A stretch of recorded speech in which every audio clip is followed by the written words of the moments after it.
Hi ಸ್ನೇಹಿತರೆ, ಇಂದು ನಾವು ತಿಳಿದುಕೊಳ್ಳೋದು ಒಂದು ಅಚ್ಚರಿ ಮೂಡಿಸುವ ಸತ್ಯ.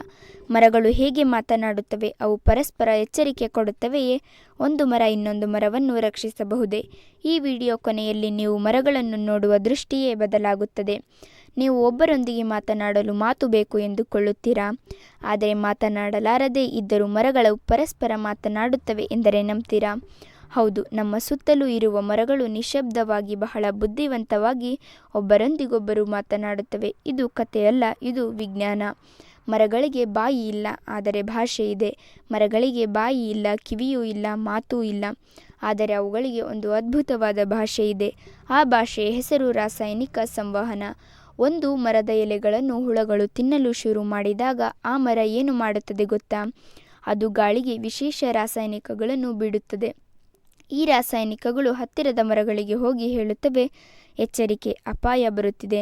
ಇದನ್ನು ಕೇಳಿದ ಹತ್ತಿರದ ಮರಗಳು ತಕ್ಷಣ ತಮ್ಮಲ್ಲಿ ಎಲೆಗಳಲ್ಲಿ ಕಹಿ ರಸವನ್ನು ಉತ್ಪತ್ತಿ ಮಾಡುತ್ತವೆ. ಹುಳಗಳು ಆ ಎಲೆಯನ್ನು ತಿನ್ನಲು ಬಿಡುತ್ತವೆ. ಭೂಮಿಯ ಒಳಗೆ ಇರುವ ರಹಸ್ಯ ಇಂಟರ್ನೆಟ್. ಇದೀಗ ಇನ್ನೂ ಹೆಚ್ಚು ಅಚ್ಚರಿ.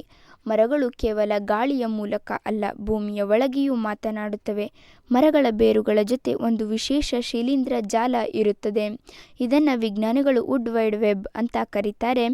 ಈ ಜಾಲದ ಮೂಲಕ ಮರಗಳು ಆಹಾರ ಹಂಚಿಕೊಳ್ಳುತ್ತವೆ, ನೀರು ಕೊಡುತ್ತವೆ, ಅಪಾಯದ ಮಾಹಿತಿ ಕಳಿಸುತ್ತವೆ. ಹಾಗೆಯೇ ಕಾಡಿನಲ್ಲಿ ಕೆಲವು ದೊಡ್ಡ ಮರಗಳು ಇರುತ್ತವೆ. ಅವುಗಳನ್ನು ವಿಜ್ಞಾನಿಗಳು ಮದರ್ ಟ್ರೀಸ್ ಅಂತ ಕರೀತಾರೆ.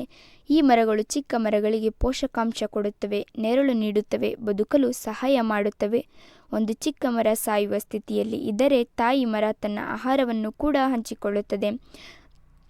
ಮರಗಳು ಎಚ್ಚರಿಕೆ ಕೊಡುತ್ತವೆಯೇ? ಹೌದು. ಒಂದು ಮರಕ್ಕೆ ರೋಗ ಬಂದರೆ ಅದು ತಕ್ಷಣ ಭೂಮಿಯ ಒಳಗಿನ ಜಾಲದ ಮೂಲಕ ಇತರ ಮರಗಳಿಗೆ ಸೂಚನೆ ಕೊಡುತ್ತದೆ. ಅದರಿಂದ ಇತರ ಮರಗಳು ತಮ್ಮನ್ನು ರಕ್ಷಿಸಿಕೊಳ್ಳಲು ಮುಂಚಿತವಾಗಿ ಸಿದ್ಧವಾಗುತ್ತವೆ. ಇದು ಮನುಷ್ಯನ ಸೋಷಿಯಲ್ ಮೀಡಿಯಾ ಇದ್ದಂತೆ. ಮರಗಳು ಮನುಷ್ಯನಿಗಿಂತ ಬುದ್ಧಿವಂತವೇ? ಹೌದು.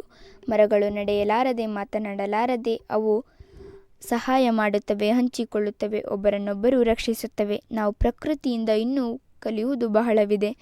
ನಾವು ಮರಗಳನ್ನು ಕೇವಲ ಮರವೆಂದು ನೋಡುತ್ತೇವೆ, ಆದರೆ ಅವು ಒಂದು ಜೀವಂತ ಸಮಾಜ.